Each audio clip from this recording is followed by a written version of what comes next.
Pelayo Evia, remeiro de Castropol, despois desta 29ª xornada da bandeira Concello de Redondela. Primeiras sensacións, impresións?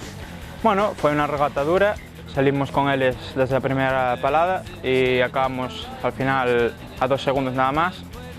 E buena regata, pero hai que seguir trabajando.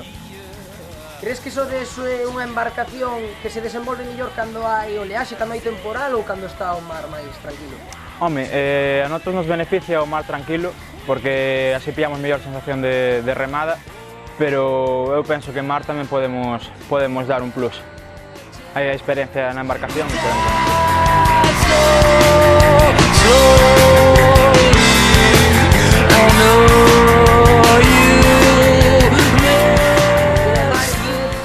Plato, o vento apenas se notou. Disputastedes quizáis a regata máis disputada do que levamos vendo desta Liga B. Sí, foi unha regata, como xa dixen, dura, moi peleada, moi bonita de remar desde dentro, moi bonita de ver desde fuera, pero que te quedas con un sabor agridulce por o resultado final, pero contentos con o noso trabajo. Con esta evolución, pensades e confiades que podedes levar algunha bandeira? Sí, por supuesto. Non nos queda outra que seguir traballando, duro, duro, duro, e alguna seguro que caerá. Pues moitas gracias polas túas palabras.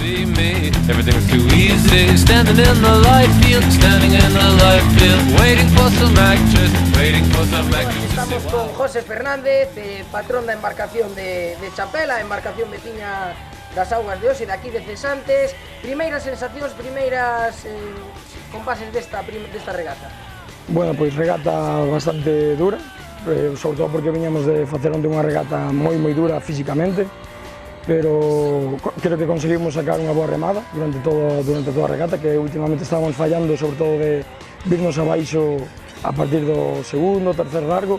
Hoxe creo que conseguimos completar unha boa regata, de principio a fin. De feito, o primer largo aguantamos bastante ben con Castropol e con Mecos, que consideramos que son uns rivais moi fortes, nos están demostrando. Conseguimos aguantar moi ben a remada durante estes primeiro e segundo largo. Despois, bueno, vímonos un pouquiño abaixo, perdemos un pouquiño remada tercer largo, que cando estamos un pouco fallando, pero contentos, moi contentos de como conseguimos acabar a regata, completa de principio a fin.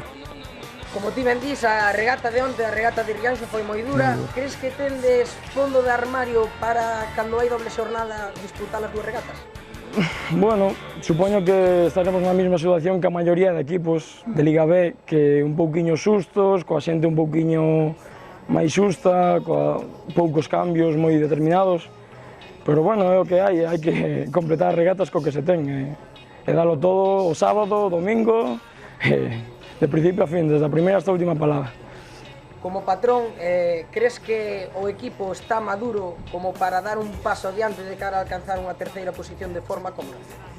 Bueno, estamos mellorando, estamos desde as primeiras regatas de temporada, creo que estamos aínda ahora collendo un pouquiño o punto que queremos de remada, sobre todo, de físico incluso, estamos encontrando mellor os domingos ao acabar as regatas agora. Completando moi boas semanas de entreno, penso que podemos ir aínda un pouquiño máis, igual a sentarnos máis cómodo na terceira plaza. Hoxe collemos aí un colchón un pouquiño importante de puntos, e bueno, vamos a seguir aí traballando para sentarnos aí na terceira plaza. It's a cool place, and they say it gets colder. You're bundled up now, wait till you get older. But the media men beg to differ, judging by the hole in the satellite picture. The ice we skate is getting pretty. Es que, bueno, vendo sobre todo o nivel que están amosando Mecos e Castropol, que o vosso obxectivo de cara a esta tempada é asentarse o antes posible a esa terceira posición. Sí, bueno, asentarse na terceira posición, pero nunca perdemos de vista a cabeza, quero decir, a ambición sempre hai que tela e sempre hai que pensar en que un día podes meter a proa a Castropol e que o día seguinte podes meter a Mecos. De feito, estamos aguantando bastante ben os primeiros largos, é cuestión de pillarlle eses poucos segundos que nos den pé a aguantar toda a regata, terceiro, cuarto largo e chegar con eles a metas. É cuestión de seguir traballando. En canto a posición, bueno, sí, en canto a puntos, igual nos temos que empezar a conformar, entre comiñas, coa terceira plaza, vixiando un pouco detrás a Rianxo e Cesantes, e, bueno, eso, sin perder de vista a Castropol nin a Mecos, nunca se pode perder aí a ambición. Dende fora, dende o aficionado, creíase e tiñades un proxecto moi firme para quizás asaltar esas primeiras posicións. Crees que o proxecto de Chapela é máis a longo plazo ou xa debería agora estar tendo máis resultados? Non, penso que é un proxecto a medio e largo plazo.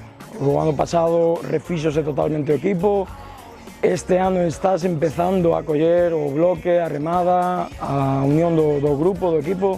Penso que é un proxecto a medio e largo plazo que hai que darlle un pouco de tempo, como a todos os equipos que se forman de novo. Moi ben, moitas gracias polas túas palabras. A vos, gracias.